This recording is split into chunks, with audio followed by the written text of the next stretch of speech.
এই মুহূর্তে সবথেকে বড় খবর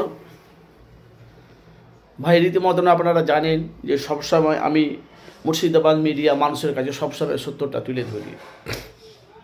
আপনারা জানেন যে সারা পশ্চিমবাংলা নয়, সারা ভারতবর্ষে এসআই কিন্তু চালু হয়েছে, কিন্তু আমাদের ফুরফুরা শরীফের আহলে সুন্নাতে জামাতের কর্ণধর আব্বাস সিদ্দিকীর ভাই ছোট নওশাদ সিদ্দিকী, যিনি ভাঙড়ের এমএলএ বিধায়ক, উনি বলছে এসআই যে ফর্ম দিবে সরকার থেকে, সেই ফর্মগুলো কিন্তু তোমরা তৃণমূলের লোকেদের কাছে নিয়ে যাবে না।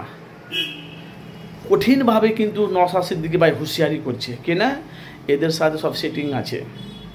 কেন তোমাদের গ্রামে শিক্ষিত একটা ছেলে, যারা ভালো জ্ঞান অর্জন আছে শিক্ষিত, তাদের গিয়ে পাশে গিয়ে ডাকবে, না হলে যদি কাউকে না পাও না অনলাইন থেকে সব করে নেবে, কিছু টাকা খরচা হবে হোক, সেটা নিয়ে কিন্তু এখন বিস্ফোরক।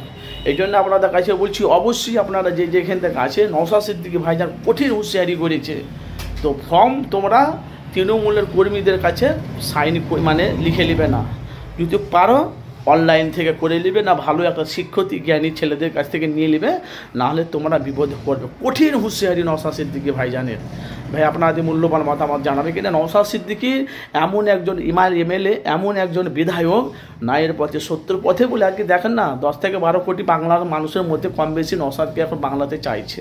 আপনাদের মূল্যবান, খুব সাবধান, এসআই আপনাদের তৃণমূলের কর্মী দিয়ে আপনারা সাইন করবেন। আপনাদের মতামত অবশ্যই জানাবেন। এটা নওশাদ সিদ্দিকীর বার্তা আমি আপনাদের কাছে তুলে ধরলাম।